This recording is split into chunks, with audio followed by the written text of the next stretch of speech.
नमस्कार. लक्ष्मीच्या पावलांनी या मालिकेच्या आजच्या भागामध्ये आपण बघूया. इथे आता काजलला कलाने छान तयार केलेले असते. ती स्वतःला आरशामध्ये बघते आणि जोरात तायडी अशी आवाज देते. तेव्हा इथे कला तिच्याकडे बघतच राहते, कारण तिला अजिबात आवडलेलं नसतं की तिने इथे ड्रेस घातलेला असतो. ती म्हणत असते की याच्यामध्ये मला कम्फर्टेबल तरी वाटेल का? काय कपडे घातलेत तुम्ही मला? मी हे कपडे घालून बाहेर जाणार नाहीये. तेव्हा इथे आशा आणि संगी दोघेही कौतुक करत असतात. म्हणतात की खरंच खूप छान दिसतेस तू. तेव्हा इथे आजू म्हणत असते, आणि हे काय, हे ओढणी बिडणी काय दिले माझ्या गळ्यामध्ये? माझी काही इज्जत आहे की नाही? संगी म्हणत असते, अगं ही ओढणी गळ्यामध्ये ठेवलीस ना तरच तुझी इज्जत जास्त आहे, कळलं का तुला? आणि माझी काजू किती छान दिसतेस तू, कुणाची दृष्ट नको लागायला तुला. आणि लगेचच तिला काजळाचा टिक्का लावते. तेव्हा इथे काजू म्हणत असते की नाही नाही, मला हे काही जमणार नाहीये. याच्यामध्ये मला कुणाला मारायचं असेल, ढोपटायचं असेल तर जमेल का मला? हे काय, हात वर करता सुद्धा येत नाहीये मला. ह्याच्यामध्ये काय होणार आहे? मला अजिबात काही चालणार नाहीये. मी माझे कपडे घालते. मी माझी हवं तर एक छान डार्क असे जीन्स घालते आणि शर्टसुद्धा घालते. तेव्हा इथे काजू म्हणत असते की मला ताई हे जमणार नाहीये. कला म्हणत असते, कसं जमणार नाहीये? हे बघ, ह्या कपड्यांमध्ये तू छान दिसतेस का नाही? जसे कपडे असतात तशी स्टाईल असते. याच्यामध्ये व्यवस्थित बसायचं, फक्त एवढंच. मी शिकवते ना तुला. तेव्हा काजू म्हणते, नाही गं, मला नाही जमणार. तेव्हा कला म्हणते, नक्की जमेल. तू इथे बस बरं, मी तुला शिकवते. तेव्हा इकडे कला म्हणत असते, हे बघ काजू, एरवी तू घालतेस की नाही काही पण आज आपल्या नैनाताईचा स्पेशल दिवस आहे की नाही, तिचं संगीत आहे, मग आपण सुद्धा स्पेशल दिसायला नको आहे का? त्याच्यामुळे आज तुला हा ड्रेस घालावाच लागेल आणि बांगड्यासुद्धा हातामध्ये घालाव्या लागतील. तेव्हा काजू म्हणत असते, काय गं ताई, जबरदस्तीने तू मला घातलंसच. तर इकडे आता ड्रेसवरती संगी तिला ओढणीसुद्धा गळ्यामध्ये देते आणि म्हणते की आज दिवसभर ही ओढणीसुद्धा उतरली नाही पाहिजे गळ्यातून. तेव्हा इकडे काजू म्हणते, मग मी अशी बुजगावण्यासारखीच जाते. तर इकडे आता काका येतात आणि म्हणतात, अरे चला, पाहुणे-रावणे यायला सुरुवात झाली. तेव्हा संगी म्हणते, जरा तुमच्या मुलीकडे तरी बघा, काजू बघा. तेव्हा इथे काकांना सुद्धा आश्चर्य वाटतं आणि म्हणतात, ही आपली काजू आहे, किती सुंदर दिसते. काय पण म्हण संगी, पण आपल्या मुली खूपच जास्त सुंदर आहेत. अगदी दिसण्यावरती आहे ना, तुझ्यावरती गेल्यात त्या.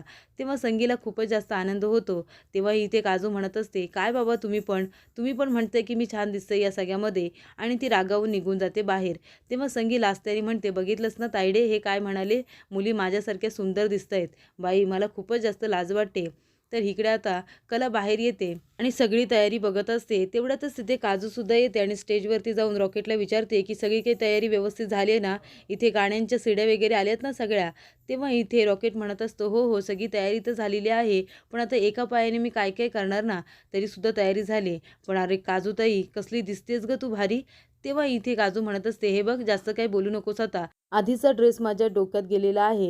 तेव्हा इथे आता संगी काकांना म्हणत असते की किती छान तयारी झाली आहे ना सगळी. तेव्हा काका म्हणतात, नाहीतर काय, पण खर्च किती झाला असेल? तायडे, बरं झाला तू एवढी तयारी केलीस, असं संगी आपल्या ताईला म्हणत असते. तेव्हा आशा म्हणते, बरं आता सारखं ते बोलायची गरज नाही आहे, माझीसुद्धा ती भाचीच आहे ना. तेव्हा इथे आता सगळी तयारी तर झालेली असते. तेव्हा संगीच्या मैत्रिणी आलेल्या असतात. तेव्हा संगी आपल्या ताईबरोबर ओळख करून देत असते. ती म्हणते, तायडे, ही फाल्गुनीची आई आहे आणि ही माझी मैत्रीण मुग्धा आहे. तेव्हा मुग्धा म्हणत असते, ते सगळं जाऊ दे गं संगे, पण तुझी काजू कुठं दिसत नाहीये, ती कुठे गेली आहे? तेव्हा संगी म्हणत असते, माझी काजू दाखवते हा तुला, आता घेऊन येते तिला इथे. तेव्हा संगी जाते आणि काजलचा हात पकडून तिला घेऊन येते आणि म्हणते, चल, तुला कुणाला तरी भेटवायचं आहे. आणि ती तिला खाली घेऊन येते आणि म्हणते, ही बघ, ही आहे माझी काजू. तरी ते काजूने ड्रेस घातलेला असतो आणि ती खूप जास्त सुंदर दिसत असते. तेव्हा मुग्धा तिच्याकडे बघतच राहते आणि म्हणते, काय गं काजू, किती सुंदर दिसतेस तू. तेव्हा इथे संगी म्हणत असते, बघितली माझी काजू, आज मुलगी दिसते की नाही? आज कसं नैनाचं संगीत आहे ना, तेव्हा तिला ड्रेस वगैरे घालायला सांगितले. बघा किती सुंदर दिसते माझी मुलगी. तेव्हा इथे काजू म्हणत असते, तुमचं जाऊ दे रे, काय चाललंय तुमचं? आणि ती पुन्हा तिथून निघून जाते. तर इकडे कला येते आणि विचारते, रॉकेट, सगळी तयारी झाली ना रे? तेव्हा रॉकेट म्हणतो, हो, सगळी तयारी झाली. तेव्हा इथे तो म्हणतो की माझा पाय बरा असता ना तर मी सुद्धा जोरदार तयारी केली असती, डान्स केला असता. तेव्हा कला म्हणते, काही हरकत नाही आहे, तू आता शांतपणे इथे बस बरं आणि मला फक्त माईक दे. तर इकडे सोहम म्हणत असतो, दादा लवकर आवर रे, नाहीतर तिकडे संगीत संपून जायचं. तेवढ्यातच तिथे आता अद्वैत आणि सरोज दोघंजणं तयार होऊन खाली येतात. तेव्हा सोहम सिट्टी वाजवतो आणि म्हणतो, अरे वा दादा, तुला बघून नैना वहिनी आहे ना, फ्लॅट होणार आहे, फ्लॅट. तेव्हा इथे रजनीसुद्धा अद्वैतला म्हणते की अद्वैत, खरंच तू खूप छान दिसतोयस, आणि ती सुद्धा माया काढते. तेव्हा इथे रोहिणी म्हणत असते की आता सगळेजण खूप खुश आहात ना, तुम्ही आनंदी आहात, पण तिथे गेल्यानंतर तुमचा आनंद आहे ना पार निघून जाणार आहे आणि पुन्हा आनंद व्हायला 100 वेळा विचार कराल. तर इथे कला म्हणत असते की लाईट्स ऑफ. लाईट्स ऑफ झाल्यानंतर फक्त एक लाईट सोडलेली असते, ती सुद्धा नैनावरती. तर इथे नैना आता संगीतसाठी खूप छान अशी तयार झालेली असते आणि ती खूप सुंदर दिसत असते. नैना येते आणि आपल्या जागेवरती बसते. तेव्हा कला म्हणत असते की आता आपण संगीत या कार्यक्रमाला सुरुवात करणार आहोत आणि आपल्यासमोर एक आता जोडी येणार आहे. तिने खूपच जास्त बेस्ट डान्स घेतलेला आहे आणि ती जोडी असते संगी आणि काकांची. तर इथे संगी आणि काका आता खूप छान डान्स करत असतात. सगळेजण टाळ्या वाजवून त्यांना अजून प्रोत्साहन देत असतात. तर इथे संगी खूपच जास्त छान डान्स करत असते. अगं अगं म्हशी मला काही देशी या गाण्यावरती संगी आणि काका खूपच छान डान्स करत असतात. त्यानंतर जागेवरती बसल्यानंतर आशा म्हणते, अगं संगे काय छान डान्स करत होतीस गं तू, आणि भाऊजीसुद्धा खूप छान डान्स करतात, ते पण छान डान्स करत होते. तेव्हा संगी म्हणते ते आहेतच खूप छान. तर इकडे कला म्हणत असते, आई बाबा खरंच तुम्ही खूप छान डान्स केला. तेव्हा नैना म्हणते, बाबा मी तर तुम्हाला कधी डान्स करताना बघितलंच नव्हतं, किती छान डान्स केला तुम्ही. तेव्हा काका म्हणत असतात, अगं तुझ्या आईने शिकवला मला, नाहीतर मला काय नाचता तरी येतं.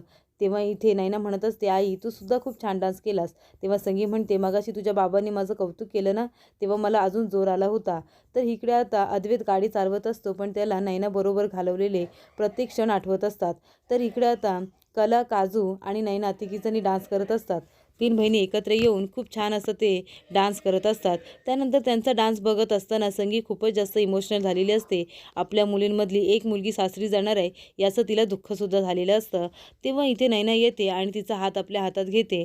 तेव्हा इथे नैना आता संगीचा हात पकडते, तिला स्टेजवरती घेऊन जाते आणि तिन्ही बहिणी आपल्या आईला मिठी मारून खूपच जास्त आता रडतात.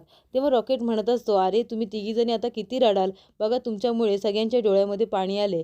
तिघीजणी जर सोबत रडायला लागलात ना, तर अख्ख्या कोल्हापूरमध्ये पूर येईल पूर. तेव्हा नैना जाते आणि आपल्या बाबांना मिठी मारते. तर इकडे सोहम म्हणत असतो, दादा गाडी जरा व्यवस्थित चालवा, आपण नैना वहिनीला जाऊन तिथे भेटणारच आहोत.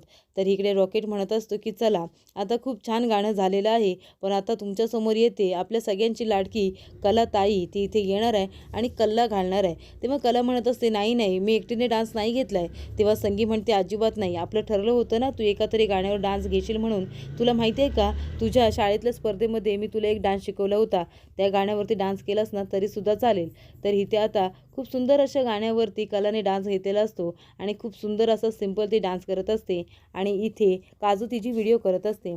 तेवढ्यातच अद्वैतची फॅमिली आता तिथे आलेली असते आणि ती सगळीजण एकत्र येत असतात आणि इथे कला स्टेजवरती एकटी परफॉर्म करत असते. त्यानंतर इथे आता अद्वैत आतमध्ये येऊन बघतो, तर इथे स्टेजवरती कला डान्स करत असते. हे त्याला अजिबातच आवडत नाही, कारण कलाची आणि त्याची दुश्मनी असते. कुठल्याही नैनाच्या फंक्शनमध्ये कला त्याला दिसली तर त्याचं डोकं हे खूपच जास्त फिरत असतं. तर इथे नैना आता घाबरलेली असते, कारण अद्वैतची संपूर्ण फॅमिली तिथे आलेली असते आणि अद्वैत कलाकडे खूपच जास्त रागाने बघत असतो आणि कला खूप रागवलेली असते, कारण ते लोक न सांगता इथे आलेले असतात. तेव्हा अद्वैत म्हणतो, ही मुलगी इथे काय करते, का आली इथे. तेव्हा इथे मुग्धा म्हणत असते, असं काय बोलतायत हे, आता कला नैनाची बहीण आहे ना.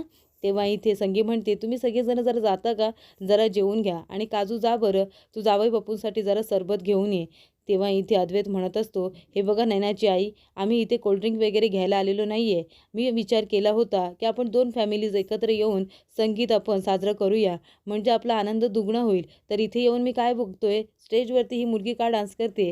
तेव्हा संगी म्हणते की ते लग्न आहे ना, तुम्ही जरा सरोज वहिनी तुम्ही तरी समजावून घ्या.